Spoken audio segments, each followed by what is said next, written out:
Netanyahu doesn't even have the support of his own people.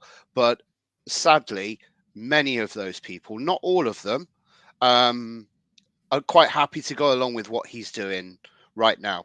Paul Bedson, by the way, hi Paul. He's been on the show. He's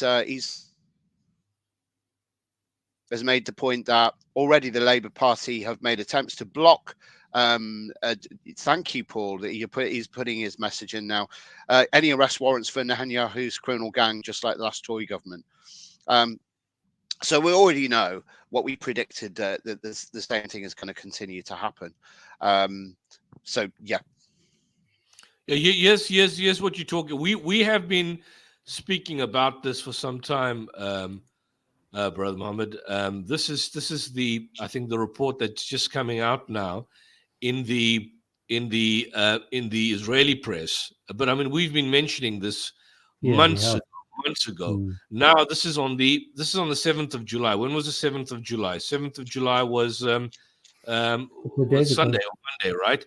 Now on the 7th of July, the Times of Israel this is an Israeli press invoked the defunct Hannibal Protocol during the October 7th report, which also explains why, for the first time after 9 months, people like Piers Morgan are now raising these issues. And this is from this is what we've been saying last year, and I don't know when we first had our program, I think November last year, about the Hannibal Directive. We had shows about it. Now the Israeli press is coming out and confirming during the first hours, IDF troops on the ground were instructed to prevent the kidnapping of soldiers in Gaza by whatever means necessary.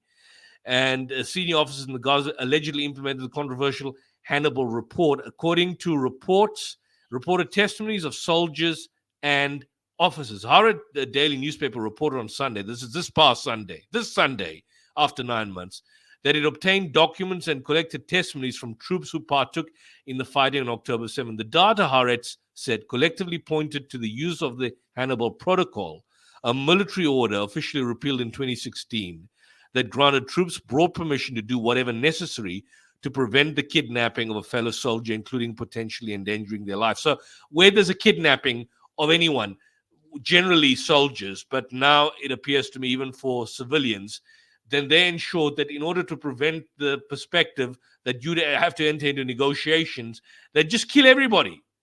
That's why you saw those houses and the convoy of trucks burned, which they alleged were burned by Hamas. Hamas didn't burn them.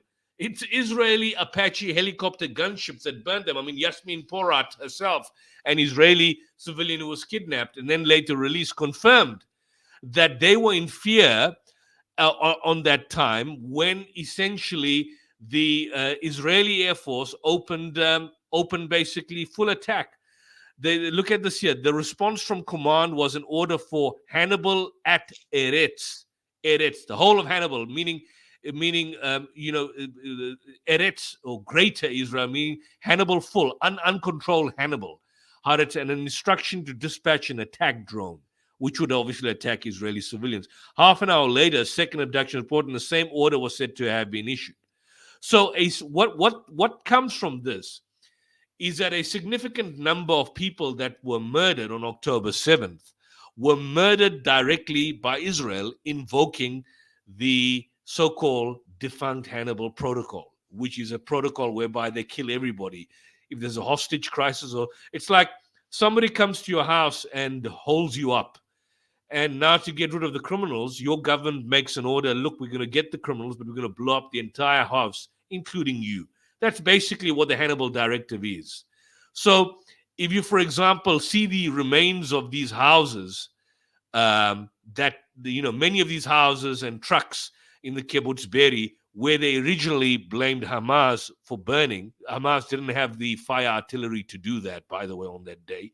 All these were burnt by the Israelis, by the Israeli Apache helicopter gunships, by the invocation of the Hannibal Doctrine. The point is that we've been speaking about this for months. For months we've been talking about this.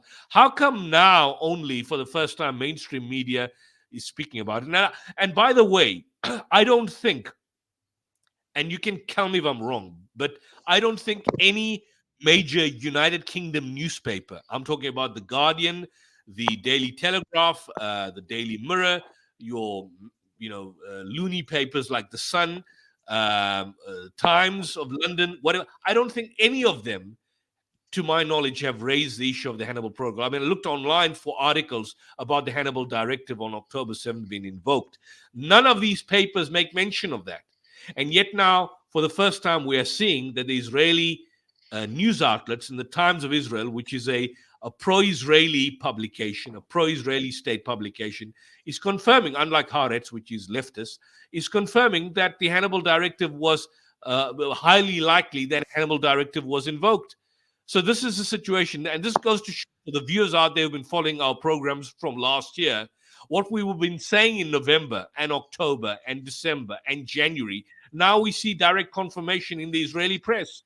So I'm surprised to come across this article. This is dated the 7th of July. We were discussing the aspects of the Hannibal directive in October, November last year. Why did mainstream media keep so quiet about it?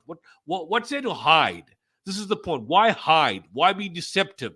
Why be, concealing issues which are so clearly and apparent? The reason for that is so that you can justify your atrocity propaganda. If you can say Hamas burnt these Israelis, not the Israelis that burnt them, then that would justify you going and engaging in an all-out onslaught on Gaza and destroying every man, woman, and child, and then justified based on the atrocity propaganda you made up and invented in the first place. It's like the Hegelian dialectic. Your problem, reaction, solution. You create the problem. Hamas is the problem. This is what they do. This is what they did. This is how they beheaded babies. This is how they engage in mass rape. This is how they burnt Israeli houses and Israeli civilians. All lies. Then you get the reaction from the population to say how atrocious and horrific and evil and such a death cult Hamas is. And then, of course, you get the solution. The solution is the total destruction of Gaza.